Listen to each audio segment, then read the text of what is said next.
Biogas is a sustainable alternative to fossil energy sources.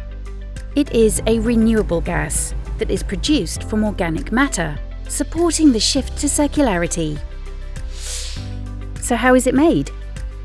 From household and industrial waste to sewage sludge, urban wastewater and manure, anything organic can become fuel for the future. Residues are treated and put into an airtight digester that acts like a stomach, breaking down organic matter with the help of bacteria.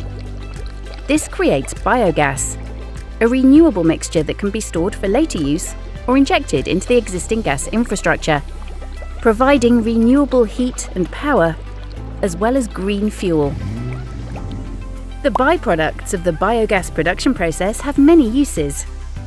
Bio-CO2 can be reused in various industries, and the nutrient-rich matter left behind in the digester is ideal for organic farming, replacing synthetic fertilizers and contributing to soil health. Completing the cycle of organic waste use.